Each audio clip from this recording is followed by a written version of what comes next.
Hello and welcome to my channel. In this video we're going to be talking about financial freedom, how to get there, how I got there, and how you can do it this year in 2021. I've been kicked out of my home studio. My wife has forced me to leave the house. Oh my god, it's pretty cold in here. Let's have a look around. I've got some new lighting. I've got the whiteboard. Ooh, check that out. Property investor. Hi, my name's Mark. I'm an entrepreneur and property investor. I'm an entrepreneur. So I'm sure you've guessed, my name is Mark and I am an entrepreneur and property investor, and welcome to my channel. Today we're talking about the financial freedom formula, and let me explain first of all, before we get into it, what exactly financial freedom is. It's when your passive income is equal to or greater than your expenses. And there's two ways to attack this. Number one, make your expenses as low as possible. But as Jim Rohn once said, if you don't need much, you don't need to become much. And you're on my channel, so I'm guessing you want to become more than that. But that doesn't mean that you should always have high expenses. When I was saving up to purchase my first property and saving my deposit, I lived in a shared accommodation. That allowed me to save extra money. Once I'd bought my first house, we rented out the spare rooms. That allowed us to save up for our second property. But let's go through the three main routes to passive income. The first one will be the stock market. The second one will be businesses that you build but eventually operate without you present. And the third one would be property. So first of all, the stock market. Full disclosure, I invest in the stock market. I have stocks in both an ISA, a fund and share account, and I tend to invest in index funds, which is where you buy a fund and it contains all the stocks in the relevant weighting to the index you're purchasing. The great thing about stocks is it's completely passive. It does offer a fantastic 10% return on average over time. When you purchase a stock or when you purchase a fund, you have professionals managing your businesses on your behalf. So if I was to purchase the Apple stock, I purchase the brand, I purchase the management team, and they manage that business on my behalf. It also allows me global diversification at the click of a button, which is very hard to do with any other asset class. The negatives, however, are that it is quite boring, or I find it boring. Once it's automated, it's set and forget it. In terms of the return, it is only 10%. I can't get excited about that. It's a wild ride. At the end of the day, people are shouting the price that they'll give you for your assets every single day. It can be up 5%, down 5%, it's crazy. And it takes an awful long time for you to build any sort of significant wealth unless you're investing big amounts of money. So down here, I've laid out a table of exactly what sort of growth / interest, if you want to call it that, you can expect if you're investing £400 a month. So in year one, you only make £278. In year 5, 2,763. And in fact, it takes to year 20 till you're making anything like an average wage in the UK. That means on £400 a month investment, it's going to take you 20 years to become financially free, assuming you want an average life. So on this, I haven't taken into consideration any inflation, as I'm assuming that if inflation is at 3% and this year you invest £400, next year you invest 412.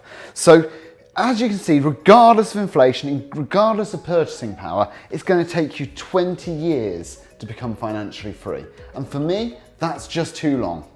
Now, the second thing we're going to look at is businesses that you build. Now, I've done this successfully and I've failed. I've had businesses that have gone into liquidation after 3 years hard work, having not paid me a penny. So it can be a huge risk. It's a lot of hard work. It takes a lot of time. It's not passive at all. And it really can be that you're putting all your eggs in one basket, because building a business is all consuming. On the positive side, there are huge returns that are to be made. In my opinion, nothing gets close to a well-run and well-built business. No other instrument has generated more wealth for the wealthiest people. And third is property. Now, in my opinion, property combines the last 2 points. And let me explain what I mean by that. First of all, it can be made completely passive. So I have a management team who find the properties that I'm going to buy. They then put offers in, they then renovate those properties, and they then rent them out for me. My involvement is very, very minimal. I receive between 20 and 30% returns on a straight buy-to-let or a HMO deal, and much, much more if I'm doing BRR or any other creative strategy. The great thing about property is the more creative you are, the more money you make. And you really are operating a business within a system that other people have designed for you. On the negative side, it can be expensive. It also can be risky. However, it doesn't need to be either of those two things. In other videos, I'll go through how you can get a controlling stake in a property through a rent-to-rent deal, putting down as little as a couple of grand to get you control of a property, which you then rent on for more money. In terms of the risks, everything is risky if you don't know what you're doing. When you were a toddler, crossing the road was risky. The last point on this is when you purchase a property, you get diversification. And I wanted to go through that because I don't think anyone really discusses that.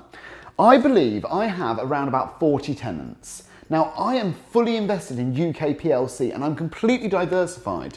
And the reason being, not only are my properties in different geographies, but they also serve different types of tenants. Those tenants work in different sectors. And as a result of that, I'm insulated against any one sector having an issue or any one geography having an issue. So the last good point about property is leverage, and it's not on my list, and it's because it needs a bit more explaining, to be honest. Leverage is where you can borrow money against an asset. Now, with property, this is in the form of a mortgage, but I don't want you to think of a mortgage as the bank owning the property. It doesn't. You own all the asset and you owe all the debt. It's irrelevant that it's tied by a first charge to a property. If the property goes down in value by half and you've borrowed a 75% mortgage, you will still owe 25% of the original value of the property if you were to sell it.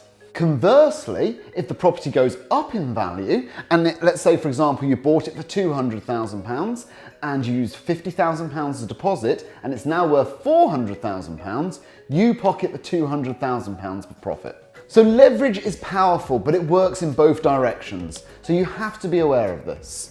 So as you can see, financial freedom comes in many different flavours. Will you lower your expenses so you can get there quicker? Will you invest in the stock market and accept that it's going to take time, but it's tried and tested and other people are going to run those businesses for you? Will you set up your own business, leverage investor finance? Will you sweat your own equity and make sure that you build that business as best you possibly can?